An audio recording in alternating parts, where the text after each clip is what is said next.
चलो बच्चों शुरू करते हैं। Applet life cycle.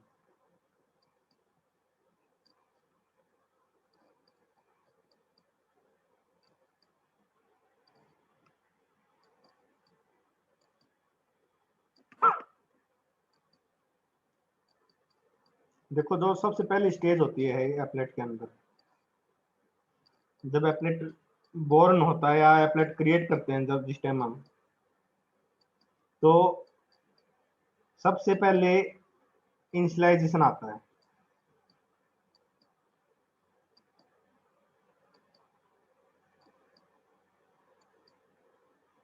Initialisation state, इसके लिए हम इनिट मेथड है, जो इनिट मेथड होता है उसका यूज करते हैं। इनिट इनिशियलाइजेशन के लिए जैसे ही नया ऑब्जेक्ट क्रिएट करते हैं हम, तो उसकी जो इनिशियल वैल्यू सेट करनी है, कोई इमेज लोड करनी है या इमेज का कुछ टेक्स्ट या मतलब सॉरी कुछ बैकग्राउंड कलर वगैरह सेट करना, कुछ करना अगर इस टाइप का हमने इमेज का कलर सेट करना है, तो वो इनिशियल जो वैल्यू है इनिशियलाइजेशन से रिलेटेड, वो सारी हम इस स्टेट पे करते हैं। इसके लिए हम पब्लिक वॉइड इनिट इस टाइप से एक मेथड क्रिएट करते हैं और उसके अंदर वो सारा काम कर लेते हैं जो हमने इनिशियलाइजेशन पे करवाना है। ठीक है। उसके बाद सेकंड स्टेट आती है आपकी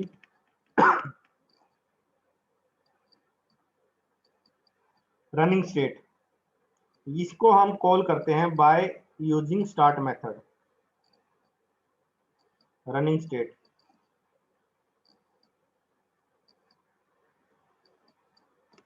स्टार्ट मेथड की हेल्प से आप इसको कॉल करते हो, और जैसे ही ऑब्जेक्ट इनिशियलाइज होता है उसके बाद स्टार्ट मेथड कॉल होता है आपका। इसको भी वही डिफाइन करने के लिए पब्लिक वॉइड स्टार्ट इस टाइप से इस मेथड को हम डिफाइन करते हैं। अब सपोज करो जो एप्लेट है उसने अपना एग्जीक्यूशन पूरा कर लिया, तो वो क्या करेगा, वो आइडल स्टेट में जा सकता है।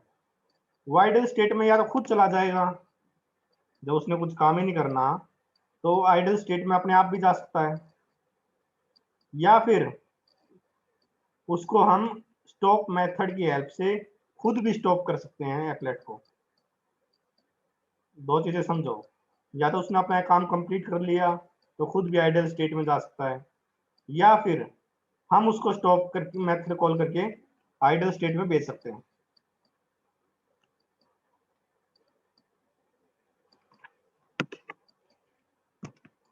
और जब आपका एप्लेट आइडल स्टेट में है, यहां से वो वापस रीस्टार्ट करके रनिंग स्टेट में भी आ सकता है स्टार्ट मेथड की हेल्प से।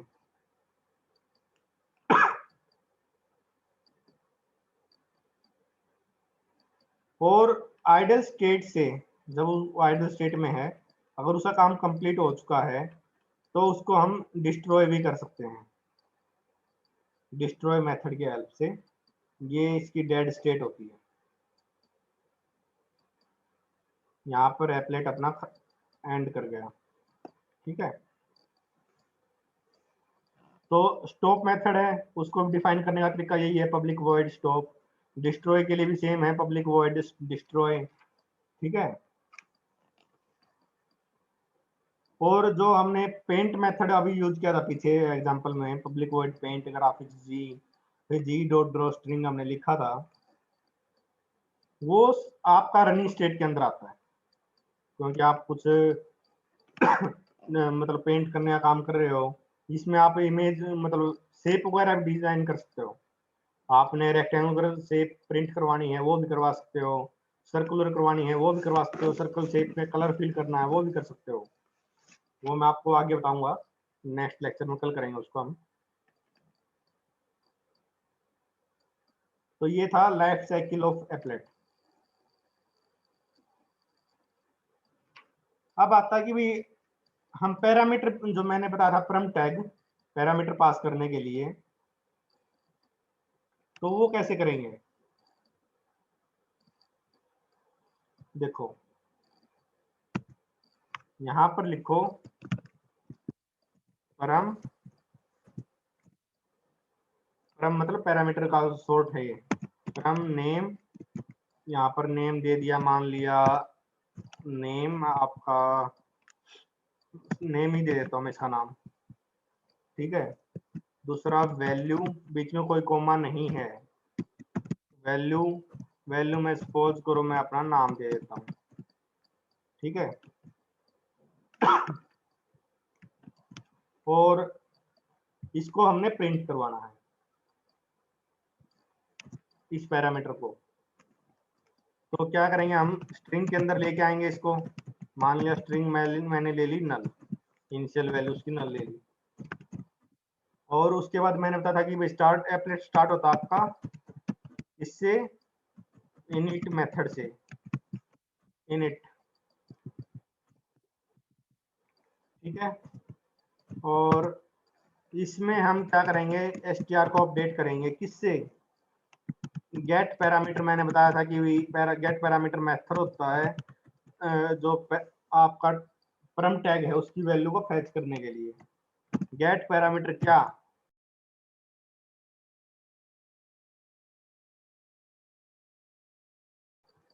तो गेट पैरामीटर से हमने क्या करना है, उस नेम की जो वैल्यू है उसको फैच करना है, ठीक है। और इसको मैं मान लेता हूं कि भाई यहाँ पर प्रिंट करवाता हूं str,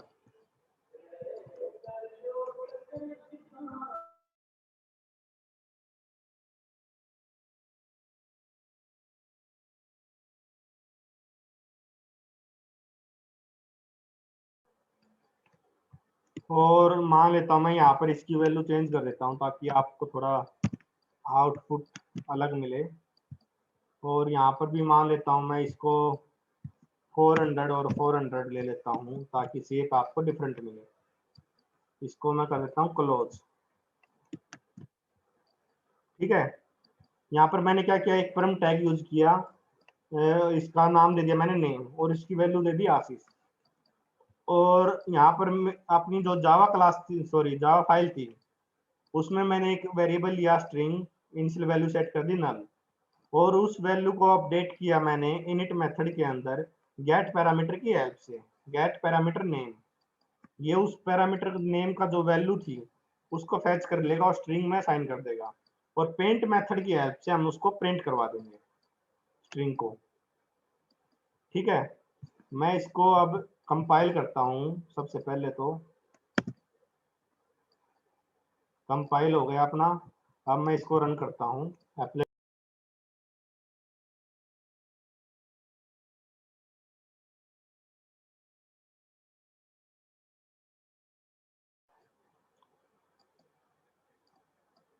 देखो मैं इसको रन करता हूं,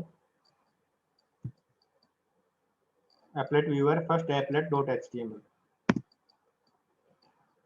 यहाँ पर देखो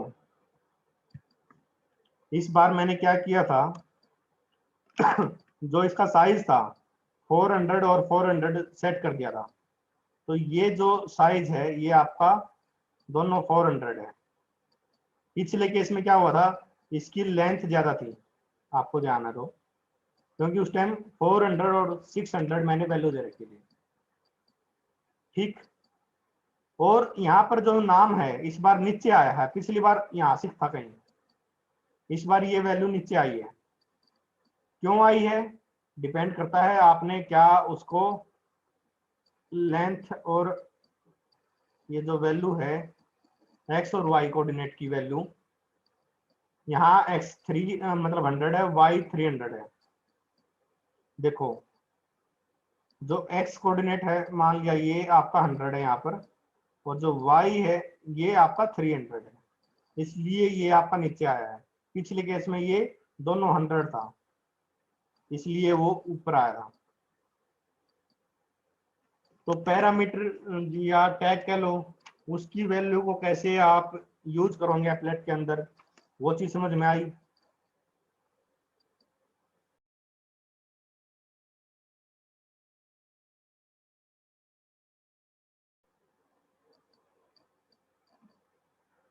ये कोड सबको समझ में आया?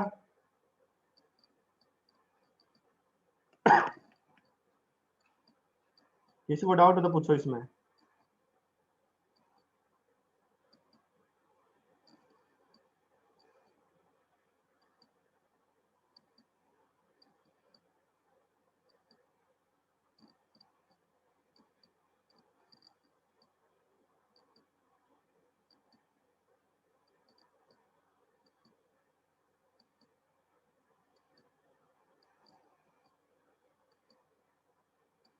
ये आपकी जो आउटपुट आई थी, ये डिपेंड कर रहा था कि भाई यहाँ पर हमने 100 और 300 वैल्यू पास करी है, तो 100 पिक्सल आपका एक्स कोऑर्डिनेट है और वाई है आपका 300।